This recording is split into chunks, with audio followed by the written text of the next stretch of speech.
8:00 na ng gabi nang maisipan ni Harvey na umuwi muna upang makapagpahinga siya sa bahay nila.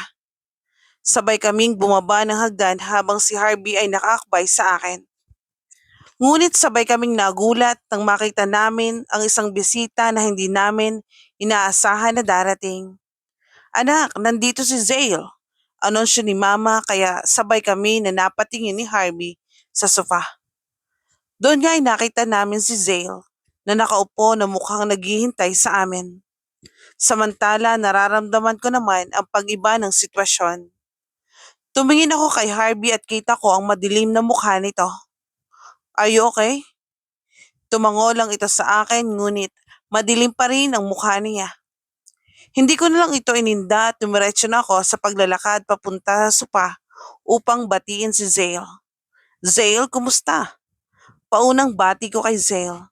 Nagangat naman ito ng tingin sa akin at agad akong nginitian. Grabe, ang pinagkaiba niya ngayon. Long time no see. Walang gana na saad ni Harvey, kaya pasimple na kinurot ko ang tagiliran nito. Huwag niyang sabihin na hanggang ngayon nagseselos pa rin siya kay Zale. "Sorry for a sudden visit. Galing ako sa airport nang marinig ko galing kay V ang nangyari sa iyo, Anya." Ngumiti naman ako at tumabi kay Zale sa sofa. Nakita ko ang gulat sa mukha ni Harvey. Dahil sa ginawa ko, ngunit hindi ko ulit ininda iyon. Maya-maya ay sumunod sa akin si Harvey at naupo sa tabi ko. "How are you? I'm sure you're healing because of what happened."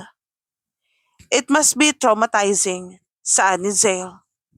Tumango lang ako kahit hindi naman talaga yon ang nangyari sa akin. After what happened, I don't know what I feel so happy right now. Medyo I'm so shocked about what happened to Misty. She really hates me. Tumawa ako ng marahan. Si Harvey at si Zale naman ay nanatiling tahimik lang. "I'm so sorry. Hindi ko inaasahan na nasaktan ko talaga si Misty. Worst, sa'yo pa siya nagalit." "No need to be sorry. Hindi ko alam, pero kahit papaano naintindihan ko si Misty. She's just so crazy in love with you. Siguro ganon lang talaga siya magmahal." "What did she do to you?" tanong sa akin ni Zale. Ako naman ay napaisip. Of all the things Misty did to me, there's one thing she did that stayed on my mind. Binaril niya ang ahas sa tabi ko. Halos maibuga ni Harvey ang iniinom niya na juice habang si Zale naman ay tila naguguluhan sa sinasabi ko. Hindi ba talaga kapanipaniwala ang sinabi ko? What's wrong with it? Tumawa ako habang sinasabi iyon. Kung tutuusin, niligtas pa niya ako. Muntik na kaya akong kainin ng ahas na iyon. Pinupulutan na ako at tila kahit anong oras ay tutuklawin na ako. Pero pinatay iyon ni Misty para mailigtas ako. "Your kidnapper saved you, ha?" Biro ni Harvey. Tinapi ko ito at bumalik na siya sa pag-inom ng juice sa tabi ko. Siyempre, marami siyang ginawa. She hurted me physically, but someone stopped her before. She almost killed me. Sabay na napatingin silang dalawa at hinihintay kung anong susunod na sasabihin ko. That guy named Nico. Huminga ako ng malalim. Ano ba naman to? Pakiramdam ko ay nagkukwento ako sa mga bata. Pinipigilan niya si Misty na mapatay ako. He even ordered Misty to stop threatening me. Surprisingly, sinunod naman siya ni Misty. Napalingon ako kay Zale. Mukhang naniniwala talaga siya sa mga sinasabi ko. Ngunit at the same time, gulat siya. Habang si Harvey naman ay namimilog ang mga mata, hindi makapaniwala sa mga sinabi ko. Sabi ko na nga ba, there's something going on with that Nico. Kaya pala nitong mga nakaraan busy siya. Biglang singit ni Harvey. Nagtataka na nilingon ko siya. "Yeah, Nico is one of my friends. Kasama ko pa siya noong hinahanap ka namin. Ang hindi ko alam, nasa ibang bansa ka na pala. He's playboy before, But something changed. Bigla na lang siyang tumigil sa pambababae niya. Akala namin may nobya na siya pero hindi naman niya pinapakilala sa amin. Then after that, he handled their family company. Kasabay rin noon ay ang pagtatayo naming lahat ng magkakaibigan ng kani-kanilang business namin. Kaya busy na rin kami. Nakatitig lang ako kay Harvey habang nagkukwento siya. There's something I still wanna know. Dahil hindi naman madalas nagkukwento si Harvey tungkol sa mga kaibigan niya. Someone saw him visiting a girl in a mental hospital. Someone saw him at a place where he's the one only living. Halos lahat na yata ng lugar kung saan walang masyadong tao ay nandoon siya. Nanlaki ang mata ko nang sabihin ni Harvey ang, Nico visits someone at the mental hospital? For 3 years ang sabi ni Misty ay nasa mental hospital rin siya. Ibig sabihin ba nito ay, because of what we really thought that Nico is busy with this girl. Turns out right. Ang ex-best friend mo pala ang kinababaliwan ng best friend kong si Nico. Harvey looked at me. Totoo? Hindi ako makapaniwala dahil sa mga narinig ko. Ganito ba talaga ang tadhana sa amin? Parang pinagtitripan lang kami. Wow! Yun lang ang tanging kong nasabi dahil sa pagkamangha. Is Nico a good guy?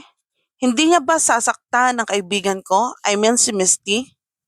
Napahawak ako sa aking dibdib. After all that she did to me, I still care for her. Nico? Before he's not a good guy, but I think I missed to change him. Kilala ko si Nico. Kapag gusto niya ang isang bagay, hindi niya ito titigilan. Kaya sigurado ako na kahit anong mangyari, Nico will love Misty. Nakahinga ako ng malalim dahil doon.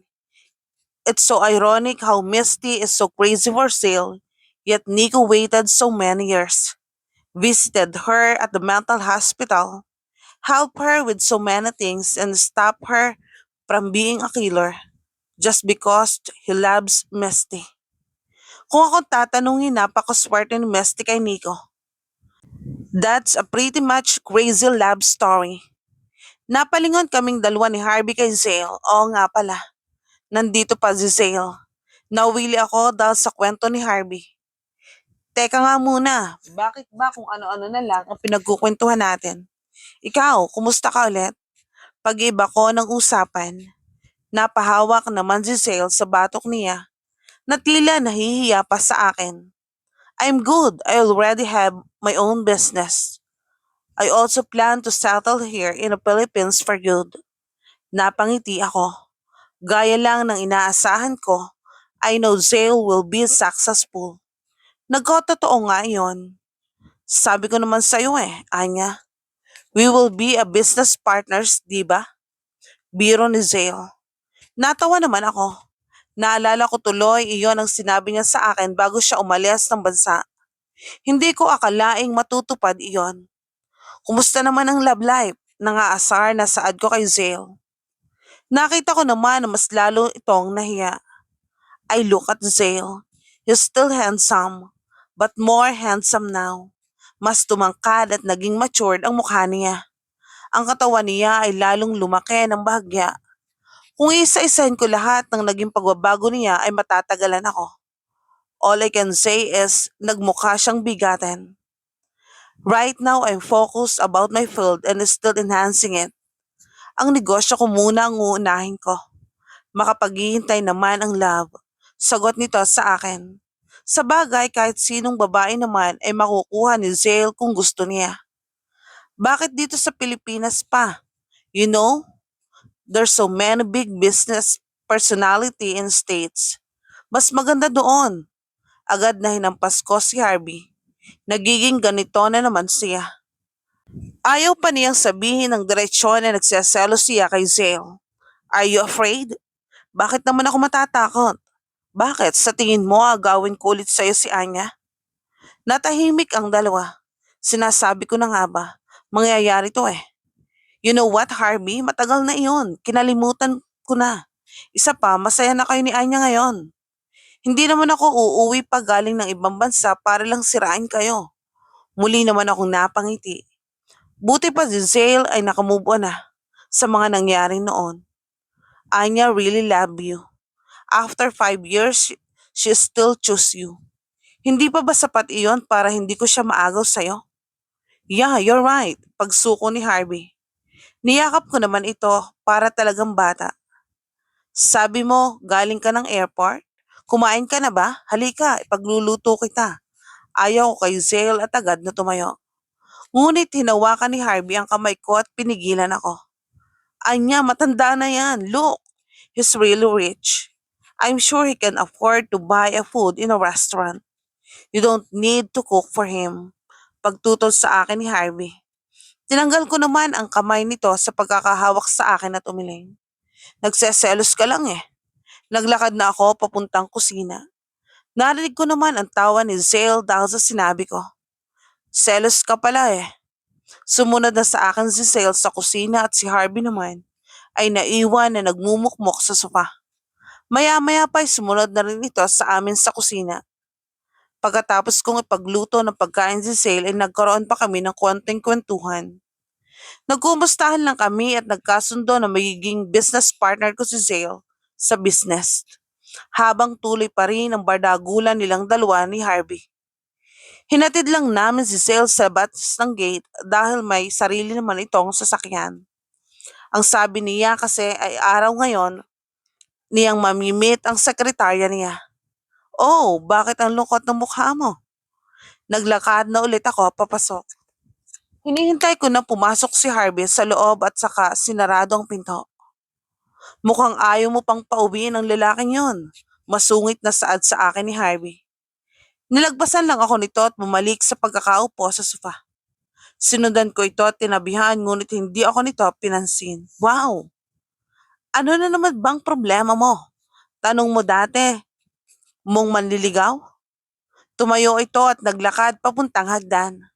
Mukhang babalik na naman ito sa kwarto. Ako naman ay naiwan lang sa sofa. Napahiga ako at napatingin sa itaas kung saan nakasabit ang magandang chandelier. Sobrang saya ko ngayon. I got to meet my old friends. Mas lalo rin akong nasiyahan dahil alam ko na ang kalalagayan ngayon ni Misty. I can tell that she's safe and she will heal with Nico. Nang matapos na akong mag-isip ay tumayo na muli ako. Huminga ako ng malalim at saka naglakad papuntang hagdan. Hay nako, kailangan na naman ng lambing ni Harvey na to. Nang makarating ako sa ikalawang palapag ay agad na lumingon ako. Agad na nakita ko si Harvey na nakasandal sa pintuan habang ang dalawang kamay ay nasa loob ng bulsa niya. Masama pa rin ang timpla nito. Hi love, malambing na saad ko ngunit hindi pa rin ako nito pinansin. Bakit ang tagal mong sumunod? Masungit na saad nito. Hindi ko yun ininda at hinawakan ko lang ang pisngi niya. I look at his eyes. Hindi naman talaga siya galit. Ginagawa niya lang ito para lambingin ko siya. I love you, saad ko pagkatapos ko siyang halikan. Nakita ko pa ang paglaki ng mga mata ni Harvey dahil sa gulat. Sunod noon ay pumasok na ako sa loob ng kwarto. Naiwan pa muna si Harvey doon ng ilang segundo bago siya pumasok at sumunod sa akin. Bakit ganyan ang ngiti mo? Saad ko habang inaayos ang higaan. Nakita ko naman si Harvey na nakangiting aso. Did you just kiss me? Yes, why? You didn't like it? Of course, I like it. Masiglang sabi sa akin ni Harvey. Natawa naman ako. Sunod noon ay humiga na ako sa higaan. Agad namang tumabi sa akin si Harvey at niyakap ako. Alam mo minsan hindi sapat ang kiss lang. Agad kong binuksan ang mata ko at napatingin kay Harvey. Anong pinagsasabi nito? What do you mean? Walang gana kong saad at tumalikod sa kanya. Nakatagilid na ako ngayon, you know? Bulong niya sa tenga ko. Dahilan upang makiliti ako. Niyakap rin niya ako patalikod hanggang sa kinalabutan ako nang makaramdam ako ng matigas sa may likod ko. Sex?